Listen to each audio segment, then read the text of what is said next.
here's a great analogy. So I like to think of if you have a farm that's growing corn, exosomes are the corn, and the cells that create the exosomes are the farm. So in other words, if you have a farm, you're always going to have exosomes. If you have exosomes, they'll be here and there and then gone after a short period of time. They'll have an effect very often, depending on what is in the exosomes. But then once that effect is created, then the exosomes are no longer part of the picture. So exosomes can do a variety of things. And so, and it takes at least 3 exosomes to make an omeletosome. But the exosomes can be packaged with a variety of different molecules. These molecules are a response that the cells have to their external environment. And the way you manufacture exosomes, frankly, are by using some of the molecules that you might find inside of an exosome to stimulate cells on this sort of farm concept that I introduced earlier. And by doing this and delivering the right signal to the cells will then package up and release various growth factor cytokines, possibly even pro-inflammatory molecules. Our bodies do both things. They regenerate, and they also exhibit inflammation, depending on the stimulus. And certain stimuli will deliver a response that might be inflammatory. Other stimuli may actually cause the cells to package and release growth factors or other regenerative cytokines. So there's always a balance, and talking about an exosome is really just talking about the envelope that these molecules reside in. We don't know until we start getting into that level of detail, what's inside the envelope. It could be a good letter, or it could be a breakup letter.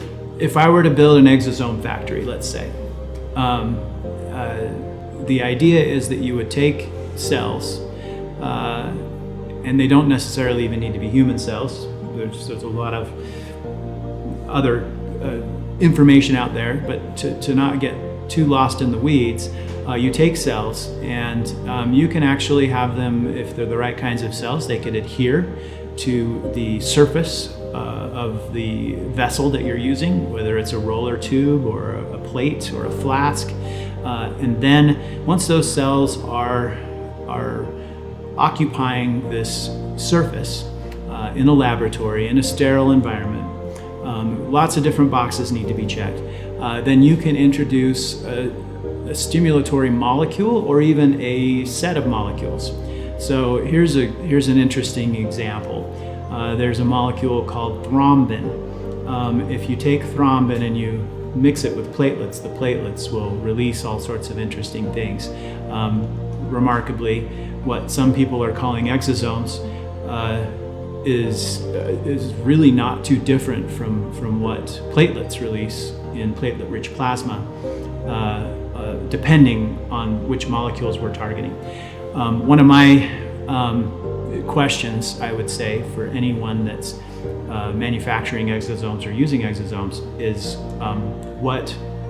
how strict and tight are your protocols, and how confident are you, what sort of testing do you do to know what is in the exosomes, because it could be a world of difference depending on the individual stimulus that you may choose to generate the exosome product. We actually are grafting in, to go back to that earlier metaphor, the whole farm, and these live living tissues and components are going to continually generate exosomes, and what they generate will be in response to the environment that those cells are in at that time. That is something that honestly at this point, as little as we know about the mechanisms and the science and the 5,000 different molecules that are present in all these products,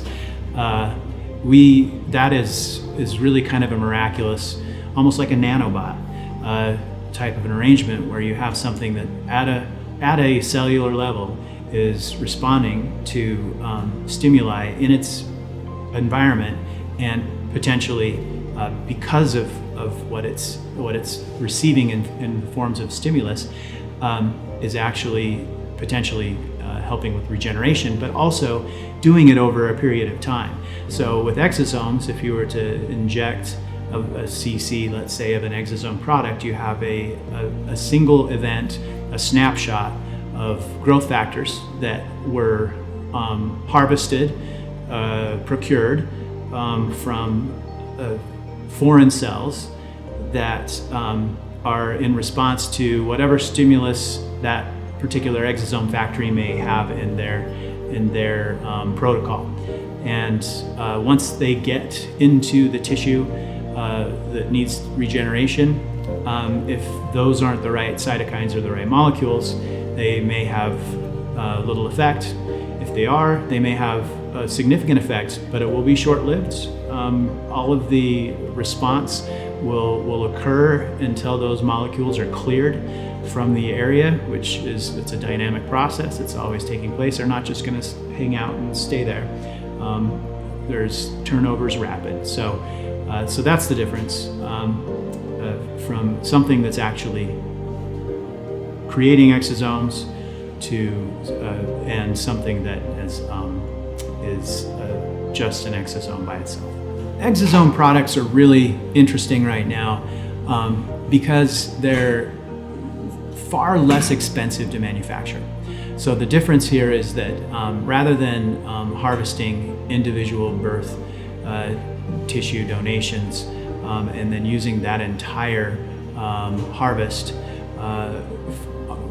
for the patients without doing any sort of culturing or expansion or extraction, that product is much more expensive to make than the typical exosome product, where you're basically planting a bunch of seeds on the wall of a jar. And very often those exosome farms would be the best way to put it, will have the same cells generating these exosome exudates or secretions over and over and over again.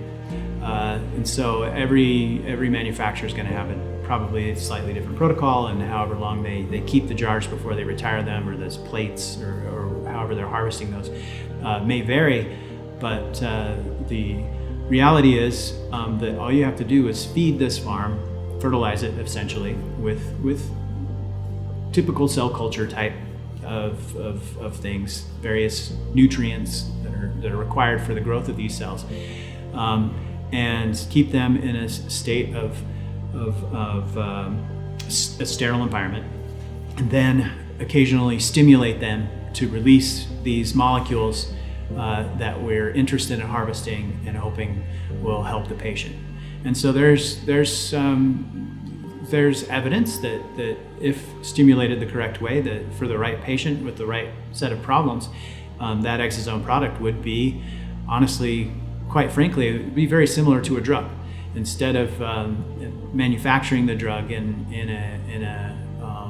a manufacturing facility where you're doing organic chemistry, you're actually just harvesting the drugs from cells that are creating them for you. They're the manufacturing facilities. You've shrunk the manufacturing facility down from some gigantic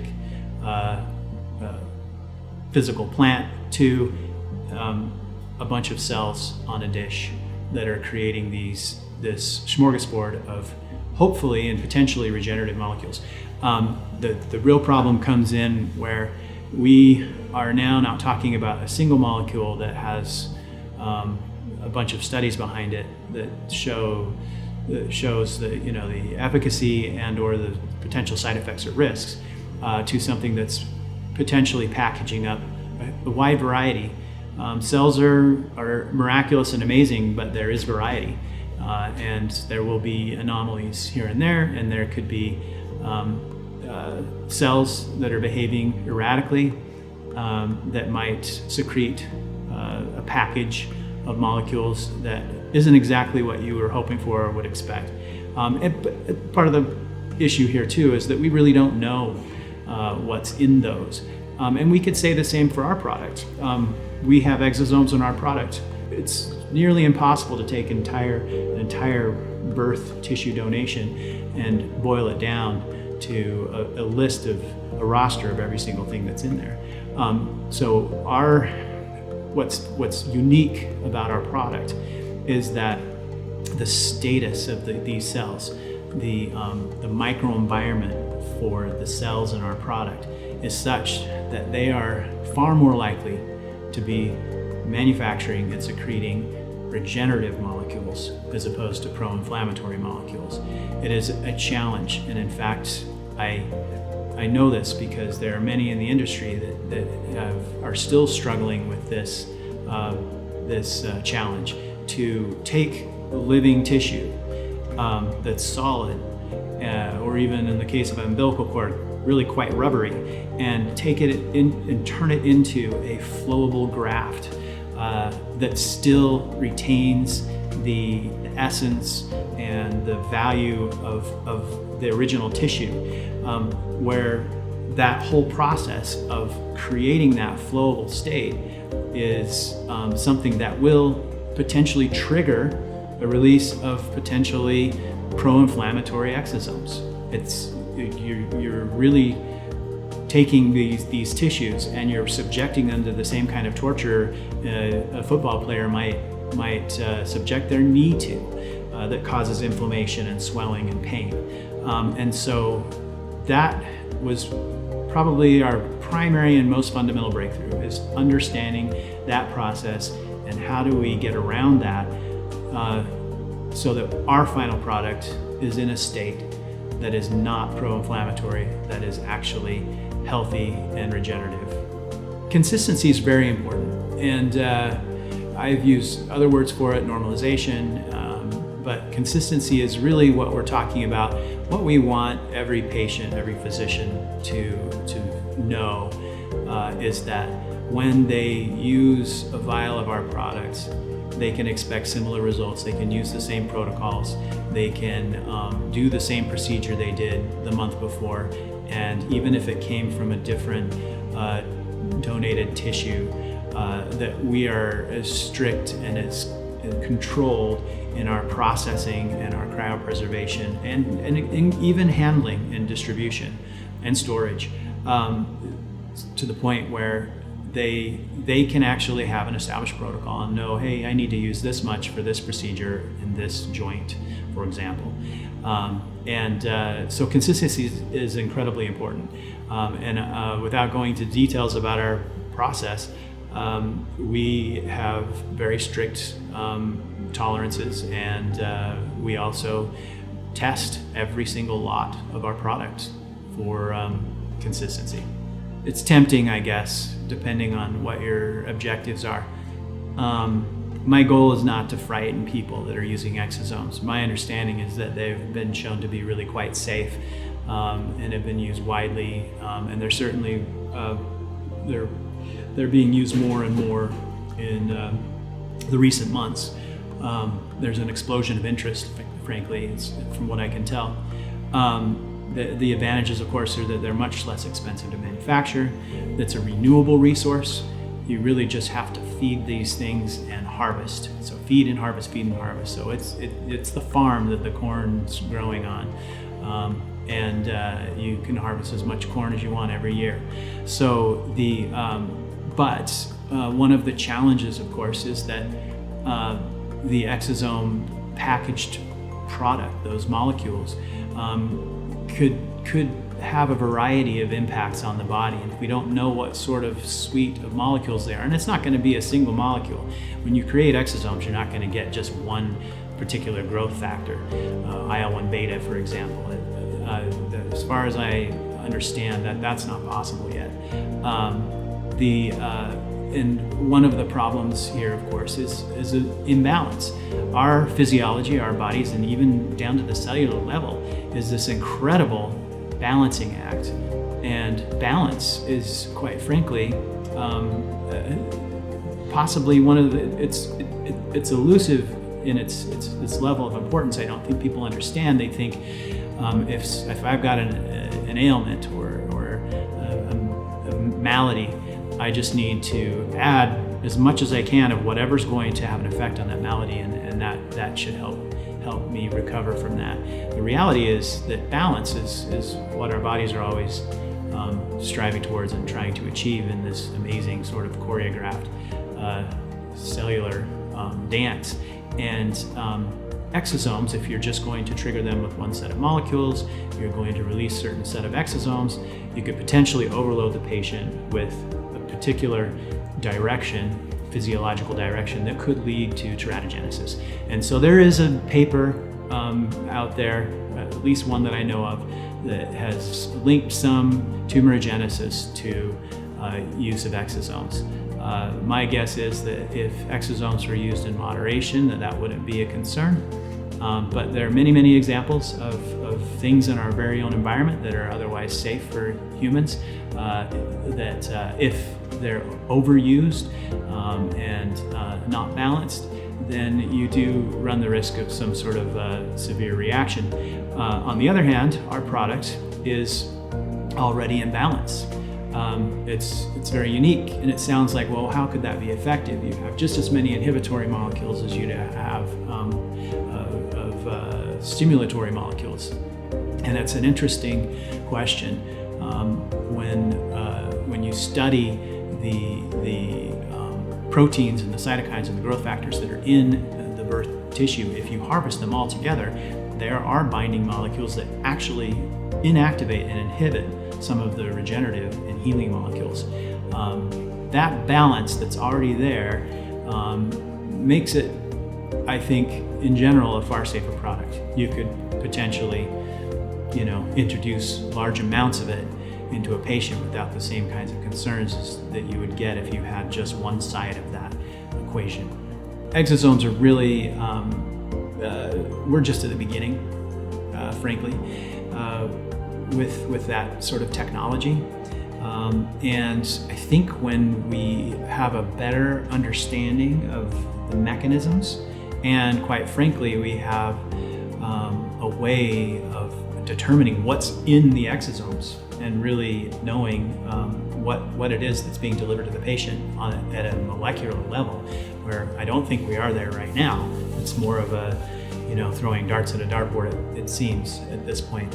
I think when we know that, and we know what the molecules being delivered are, and we also know how they impact the patient and have an effect, then perhaps with proper dosing and so on, they may be a very inexpensive way to manufacture maybe some of the most powerful medicines that we can think of in a natural way outside of a factory, so to speak. But I don't think we're there yet.